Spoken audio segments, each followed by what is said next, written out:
In the great city of Lagos, there lived a man named Dominic. Dominic was a wealthy young man in his early 30s.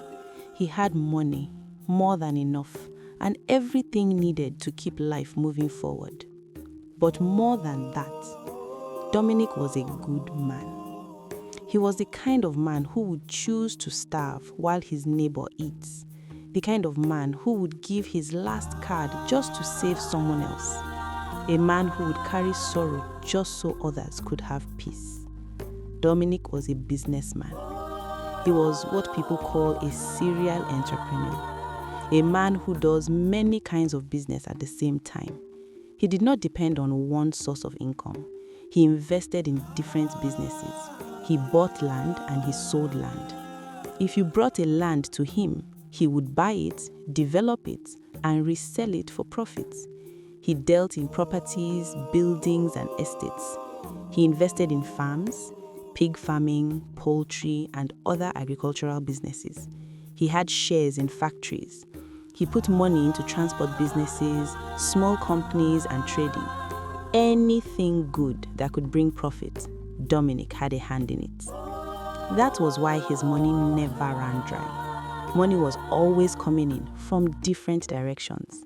Yet, none of these things blinded him. Instead, they made him kinder. He helped people. He gave to the needy. He was not a man who would eat alone. Anywhere he went, he shared. In hospitals, in motherless babies' homes, everywhere he stepped into, Dominic helped. And because of this, people loved him deeply. They prayed for him. Some would even wake up early in the morning just to go to church and pray for Dominic's well-being. He had everything: people's love, their prayers, and their good wishes. Dominic had a best friend named Victor. Victor was not wealthy. In fact, he was extremely poor, poorer than most men anyone could think of. He survived by pushing a wheelbarrow in the busy markets of Lagos, carrying heavy goods for traders under the harsh sun. At the end of a long, exhausting day, all he earned was very little, sometimes 1,500 or even 650 naira. That was his life. But it was not because life never gave him a chance. Victor had been given many chances, opportunities that could have changed his life and made him as wealthy as Dominic. And all of those chances came from Dominic. Time and time again, Dominic gave Victor money to build something for himself. He trusted him, supported him, and believed that one day his friend would rise. But each time, Victor wasted it. He spent the money on gambling, he spent it on alcohol, he spent it carelessly without thinking about tomorrow. Again and again, the same thing happened. Until one day, Dominic made up his mind to never help him with money again, since he didn't know the value of it. Many times, Victor returned to Dominic, begging, promising, swearing that this time he would change, that if he was helped with money, he would invest it wisely. But Dominic refused. He told him that he didn't know the value of money, and since he's not ready to do something meaningful for himself, since he's not ready to be useful in life, that he should not waste the money that took him effort to make. And so he swore that he's never helping Victor with money or anything that even looks like money again. And that was how Victor ended up as a wheelbarrow pusher, because he needed to survive. He needed to make money for food. Since Dominic had refused to be giving him money, he had no other choice than to look for a way to survive. And being a wheelbarrow pusher was the only option he could come up with. One quiet morning, the sun had just begun to stretch its golden fingers across the great city of Lagos. Inside a grand mansion, Dominic sat at a long dining table, dressed in a simple white shirt, about to have his breakfast. The aroma of hot tea and freshly prepared meals filled the air, warm and inviting. And just then, the door creaked open slowly. Dominic lifted his head, and who he saw made him pause. Victor. He stood at the entrance like a man life had long rejected. His clothes were stained and wrinkled. His hair was rough and unkempt. His slippers torn, barely holding together. For a long, silent moment, Dominic just stared. Then his face suddenly lit up. "Victor!" He stood and walked toward him, a mixture of surprise and warmth in his voice. "So you decided to come see me today? What kind of a friend are you? You are not even asking about me. And if I call your number, it's not always reachable. At some point, I was wondering if it is because I said I will not help you with money again. Maybe that's why you stopped coming to my house and even stopped asking of me. It's been months now. How have you been? And why are you looking so dirty? Look at your clothes. Look at your hair. Even your slippers are crying for help. What is going on? Why are you looking like this?" He shook his head softly. "Well, that is by the way. Come join me. There's a lot to eat. My cook prepared very delicious meals. Even your favorite is there. Come, let us eat." "After eating, go and freshen up. I don't like the way you are looking, like someone life has abandoned. How can you be looking like this when you have a friend like me? In as much as I will not give you money, but food and clothes, that won't be a problem. I am very, very hungry. I'm going to have my breakfast, so come, let's go." "So you think food is my problem?" Victor replied. "If I eat that food now, all my problems will vanish?" "Dominic, look at me. Just look at me. I have a rich friend like you, a wealthy friend who controls billions, and I am nothing but a wheelbarrow pusher. Is it fair?" "Dominic, I am suffering," Victor continued. "Life is dealing with me. Can you imagine that after pushing a wheelbarrow for the whole day, sometimes I will make only but 100 naira, or the day that luck smiles on me, I will make 650. Can you imagine that? I know that you have given me money so many times, and the money was wasted. But I want you to understand that I am not intentionally spending those monies recklessly. It is bad investment. So please forget about that food for now. That is not the reason why I'm here. I came here for you to help me, help my life, help your friend. Because anything that will make me leave this your house without money today, that simply means you want to see my corpse, because I will definitely die. Anything that will make me to leave this your mansion, this your estate, without money, then Dominic, just forget about me, because I will die. The only thing you can do now to save my life is to give me money." Dominic's eyes narrowed. "Look at this one," he replied. "So you mean if I did not give you money today, you are going to die? That simply means I have to start planning your burial. And I have to also tell your mother so that she is going to start looking for a nice position where we are going to bury you after you die. Because one thing is certain, you are not leaving this my house with money today." "Are you wishing me dead?" Victor asked. "Are you not the one that said you are going to die if I did not give you money?" Dominic replied. "So what you are saying is that you are not going to give me money. If I want to die, I should go and die?" Victor asked. "Victor, you will not die," Dominic replied. "But one thing is certain, I am not giving you my money because you don't know the value of it. Please come, let's go and eat. Forget about anything that has to do with me giving you money, because I have made a decision with my God that I will never do that again. Since you don't have anything meaningful to do with your life, you want to keep wandering on the streets of Lagos pushing a wheelbarrow. Since that is the life you want for yourself, who am I to stop you? As a friend, I have done the little I could by giving you money countless times, but you choose wheelbarrow pushing as a life. Don't disturb me about money, because I will never give it to you." After saying that, Dominic turned and returned to the dining table where he continued eating his breakfast.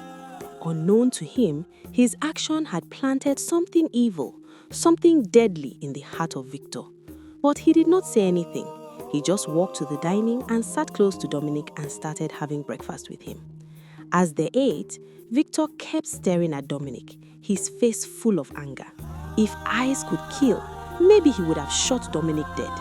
And Dominic did not notice any of that. The way he was staring at him, the way his face was shrunk with anger, he did not notice it.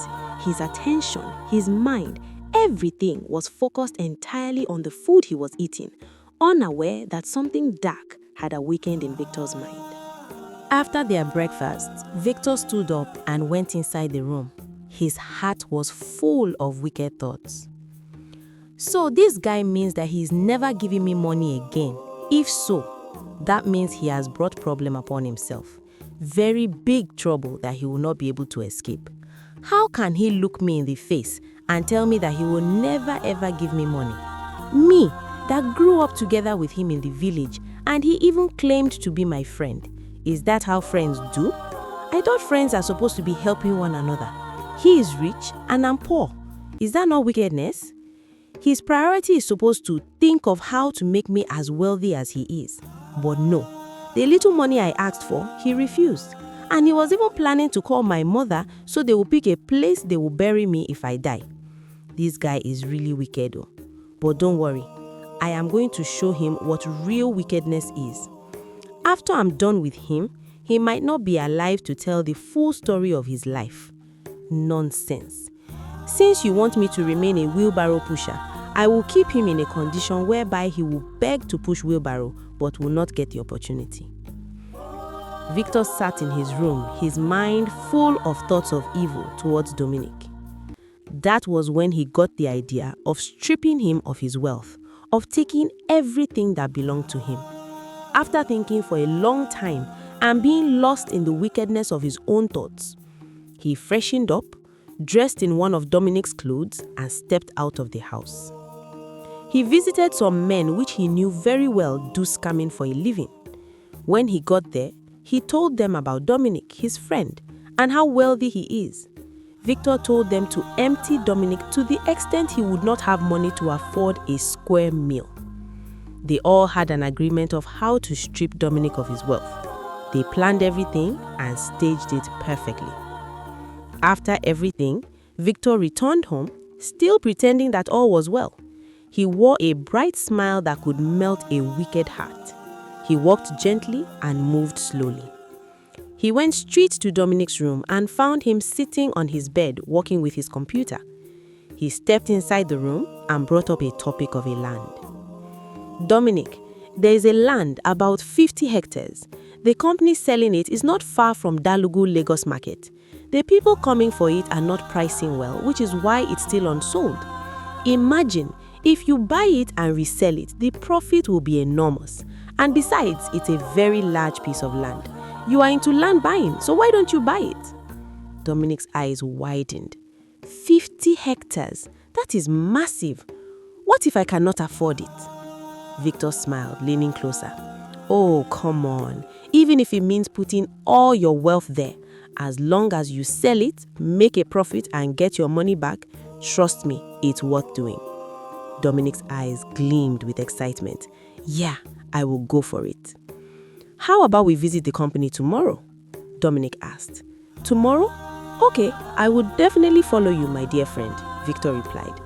Victor stood up and left Dominic's room with a wicked smile on his face. The next morning, they both dressed up and prepared to begin their journey to the company in question. They were about to get inside the car when they heard a knock at the gate. The gate man opened it while Dominic and Victor stood beside the car, watching who had just knocked. A man stepped in and introduced himself as Pastor Samuel. Okay, Pastor Samuel, please, what do I owe this visit? Dominic asked. Are you Dominic Izuba? The pastor asked. Yes, I am Dominic Izuba. Please, how can I help you? I am here to deliver a message from God Almighty. He has sent me to you to let you know that your enemies are about to destroy you. The Lord said that I should tell you that you are getting into a financial transaction with some people who will strip you of your wealth and your life as well. Hey, will you shut up that your dirty mouth? Victor shouted angrily. Look at this one. You say that God sent you. Where did you see God? My friend, will you get out from here? This is how you people go around spreading rumors and lies everywhere, trying to deceive people and collect their money. Can you imagine? Will you get out of here before I flog you out? What kind of thing is this? God sent you. Mr. Dominic, the pastor continued, the Lord said I should tell you to embark on a 7 days fasting and prayer to wash away these evil eyes and traps set for you. He said that if you refuse to do this, a great consequence will befall you. Pastor, honestly, I don't know what to say. Don't you think that what you are saying is a bit ridiculous? Dominic said. You know, you should have told me you needed money. I would have given it to you. And trust me, you wouldn't have gone through this stress. Okay, tell me, how much do you need? How much should I give you so that you end this drama? I'll give it to you, but you don't have to lie to me, especially with the name of God. Are you not afraid that God will strike you dead for choosing to lie with his name? I don't need your money. Neither am I lying to you. I am only a messenger of God, and I have delivered the message he sent me. Dominic, you are a good man, and I beg you not to turn a deaf ear to this word. Embark on 7 days fasting and prayer, and the Lord shall deliver you. I beg to take my leave. The pastor said that and left the compound. Can you imagine this man? This is how they go around spreading lies and looking for people to deceive, Victor said. Could he be telling the truth? Dominic asked, looking worried and uneasy.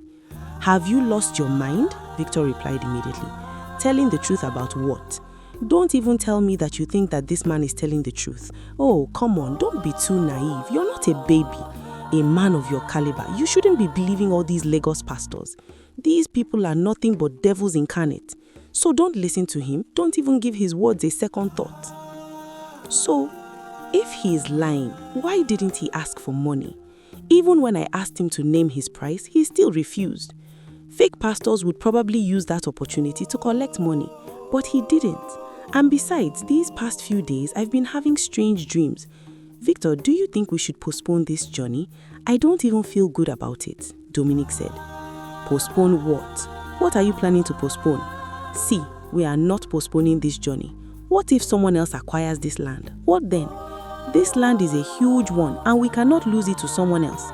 Come on, you are going to make a massive profit with this land, so don't allow a madman to come here and deceive you.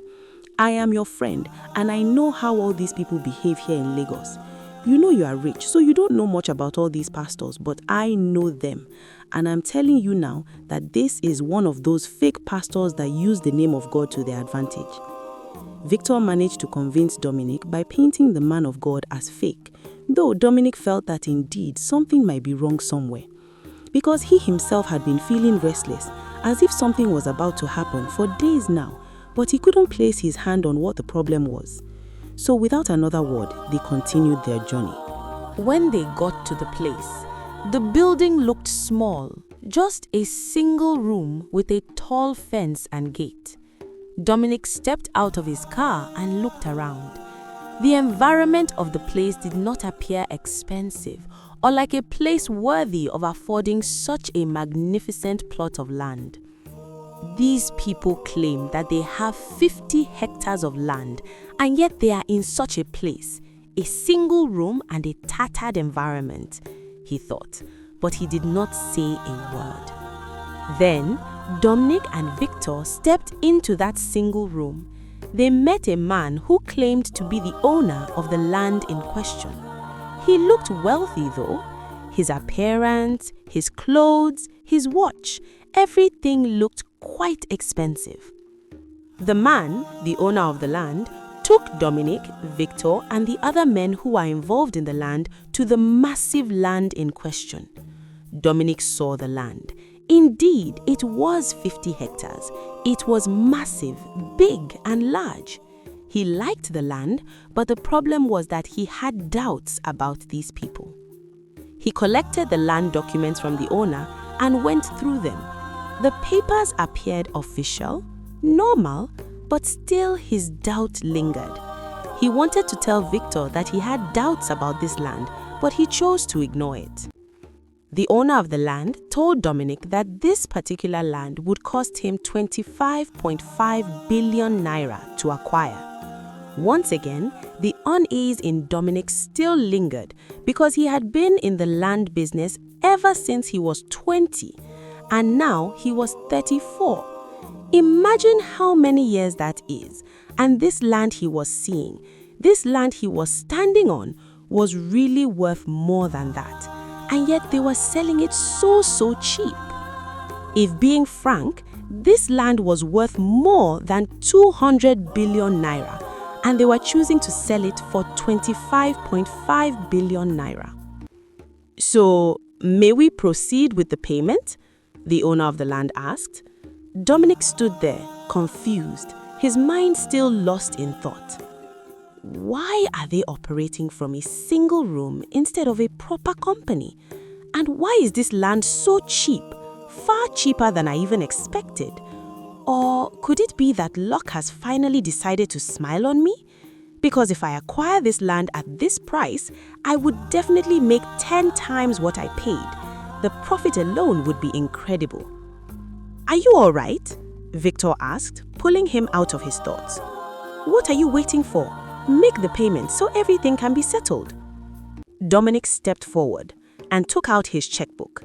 He was just about to sign when suddenly, the voice of Pastor Samuel echoed in his mind, reminding him of the warning from God not to engage in any transaction until the fasting and prayer were completed, or something terrible would happen to him. Maybe I should listen to that man, he muttered under his breath.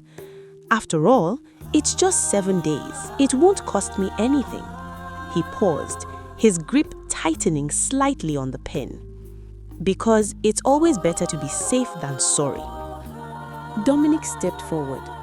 Facing the owner of the land, he said, "Sir, please, I think we are going to postpone this payment." They all looked at one another, frowning slightly. "Why do you want to postpone it?" the owner of the land asked. "Why don't we just finalize everything so the land can be yours?" "Yes, Dominic," Victor said, turning to him. "He's right. What is the need for postponing it? We are already here. If you ask me, I will say postponing is not necessary. The land is here, the documents are here. There is no need to delay. Just make the payment so everything will be settled." "Well, it's not as if I don't want the land. I do," Dominic replied calmly. "In fact, I would have loved to make the payment. But the problem is, I suddenly realized I don't have that amount in my account right now. So if we postpone it, I will have time to arrange the money and complete the payment. I hope you all understand." "If you really want this land, a deposit is also allowed," the owner said quickly. "You can pay half of the money and we will reserve the land for you. Then when you bring the balance, the land will be yours. Because if you leave now without any payment, before you come back, we might have already sold it to someone else. But if you pay half, the land will be kept for you." "I think he's right," Victor added. "Since you don't have the full amount, why not pay half? Listen, I don't want you to lose this land. So he has a point. Pay half so it can be secured for you." Dominic shook his head slightly. "I have been buying land for many years now, and I don't believe in half payments. Don't worry. Just give me 7 days to arrange the money. After 7 days, I will come back with the full payment. But until then, please keep this land for me. Don't sell it. I'm only asking for 7 days, I promise." Victor pulled Dominic aside and whispered sharply, "What is wrong with you? So what if you don't have the full payment? Paying half shouldn't be a problem. Why are you hesitating? What do you mean you don't believe in half payments? Do you want to lose this land to someone else? Or is this not really about the money?" "Oh, Victor, please don't ask me too many questions," Dominic replied quietly. "I don't have the money, not even half. If I did, I would pay." Then Dominic stepped forward again and said to the owner, "In a week's time, if this land is still available, I will make the full payment. I am expecting some money, and once it enters my account, I will complete the payment. But for now, I don't have the money, not even half. I hope that won't be a problem." "In a week's time then," the owner replied, his face tightening as though he was barely holding back his anger. They all looked displeased, especially Victor, who stood behind Dominic with his arms folded, like a man restraining himself from lashing out. Dominic turned and walked away. Victor followed behind him. They got into the car and drove off. Inside the car, Victor kept pressing him, trying to understand why he refused to make the payment. He insisted that there was no way it was because of insufficient funds, refusing to believe Dominic didn't have the money. And he was right. Dominic had the full amount in his account, even more. But he chose not to make the payment. He had decided to obey the warning of the man of God. He chose not to enter into any transaction until he completed the fasting and prayer. However, he did not tell Victor the truth. Not because he suspected him of anything, but because he did not want Victor to think he's being foolish by choosing to believe what the man of God said. That night, Dominic could not sleep. His chest felt heavy. His spirit was restless. And for the first time in many years, Dominic was afraid. Somewhere else in the mansion, Victor lay in one of the guest rooms. The room was much bigger than anything he had ever lived in. Soft bed, clean sheets, cool air, everything comfortable. But even in comfort, his heart was not at peace. Very early the next morning, Victor got up, stretched lazily, and prepared to leave. Dominic, he said when he met him, "I will go back to my place. I need to sort out a few things, but don't worry, I will be back before 7 days." Dominic looked at him for a moment, then nodded. "All right, be safe." Victor smiled, a calm, harmless smile that hid everything beneath it. "I will be back. Make sure you are ready. We cannot miss that land." And with that, he left the mansion. The gate closed behind him. Silence followed. That same morning, after Victor left, Dominic began the fasting and prayer. He went into his room and locked the door. Slowly, he walked toward the side of his bed, then lowered himself to his knees. For a few seconds, he stayed there in silence, his head slightly bowed, his hands resting together. Then he began to pray. "Father," his voice was calm but heavy, "if truly you sent that man of God to me," he paused, swallowing softly, "and if what he said about transaction is true," his fingers tightened slightly, "then please do not allow me to fall into danger." He bowed his head deeper. "Do not allow me to enter into anything that will bring me trouble or destroy my life." His voice dropped even lower. "Lord, I may not understand everything, but you see what I cannot see. Guide me, protect me. If there is anything hidden, anything I do not know, expose it. Stop me before I make a mistake." A deep breath escaped his lips. "I place everything in your hands. I will not move until you direct me." He remained there on his knees, still, quiet, waiting. And that was how the fasting began and lasted for 7 days, just as the pastor instructed. That same morning, after the 7 days of fasting and prayer ended, Dominic collected his phone. His heart was still heavy from the intensity of the past week, but he felt a quiet relief. He had laid everything before God and trusted Him. He dialed Victor's number, switched off. He tried again and again, but his number was unreachable. Panic prickled at the edges of his mind. Dominic's chest tightened. He could not understand why Victor's phone was off. Worried, he drove to Victor's small apartment. When he arrived, the door was padlocked. He called out Victor's name, but there was no response. Dominic turned to his neighbors. "Please, do you know where Victor is? Have you seen him?" The neighbors exchanged uneasy glances. "Sir, the police, they came this morning. They arrested him." Dominic's stomach sank. Arrested him? What did he do? Why? Why was he taken? The neighbor shook his head. We don't know, sir. We really don't know." "Which police station?" he asked urgently. The neighbors gave him directions. Without another word, Dominic jumped into his car and drove toward the station, dread gnawing at his heart. When he arrived, the scene inside shocked him. Victor was there, along with the landowner and the other men involved in the deal. All of them were bruised, injured, and clearly in distress. "Victor, what happened?" Dominic's voice trembled as he stepped forward. "Why did the police arrest you? And wait, is this not the owner of the land I was about to purchase?" His eyes moved from one face to another. "What are they doing here? Why are they arrested as well?" Victor's lips quivered, but no words came out. He lowered his head like a man already judged by his own conscience. Dominic turned sharply to one of the officers. "Officer, please, what is going on here? What have they done?" The officer studied him carefully before asking, "Do you know these men?" "Yes," Dominic replied quickly. "This is my friend, Victor. And this man," he pointed at the supposed landowner, "I was planning to buy land from them. 50 hectares. I was meant to complete the payment today. In fact, I would have paid last week, but something came up. I came here because I could not reach my friend. Please, tell me what is happening. Why is my friend here?" The officer's expression hardened. "You said you wanted to buy a 50-hectare land, right?"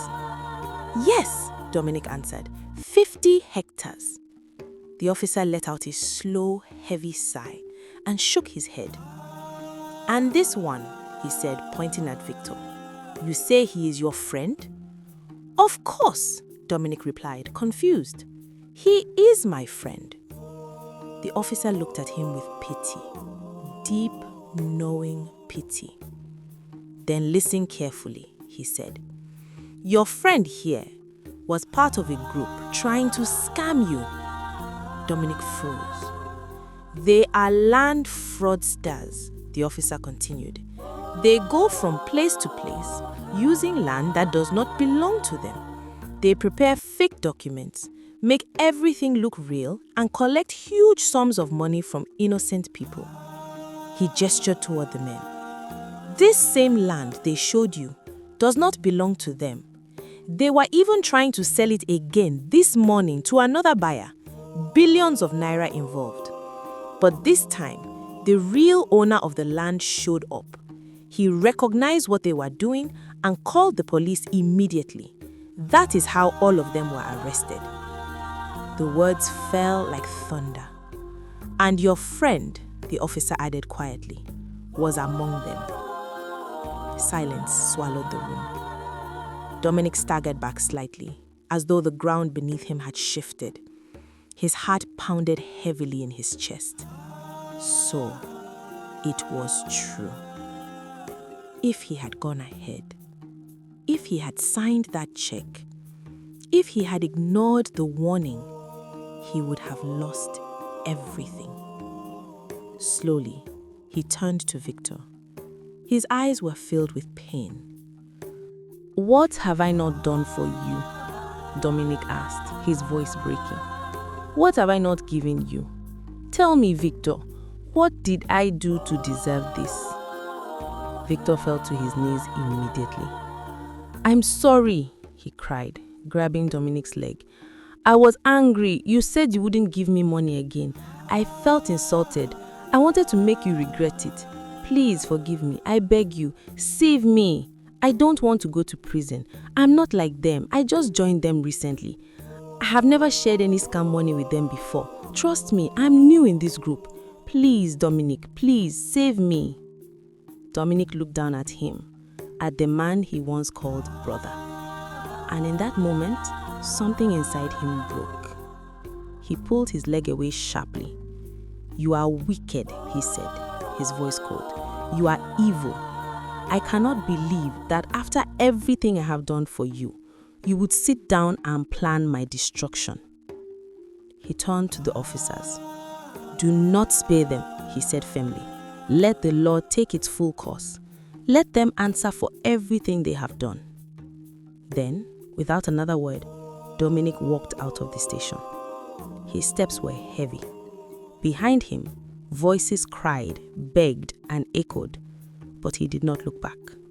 Because sometimes, the deepest betrayal does not come from strangers. It comes from the ones you trusted the most. And that was how Victor and the other men were sentenced to 20 years imprisonment. Indeed, Victor was new to the group. He had never touched any of the scammed money before. He joined them only because anger had clouded his heart. Dominic had refused to give him money, and in his pride and bitterness, he wanted to destroy him, take away everything he had worked for, make him taste poverty, make him understand the pain of having nothing. But he forgot one truth. One with God is always the majority.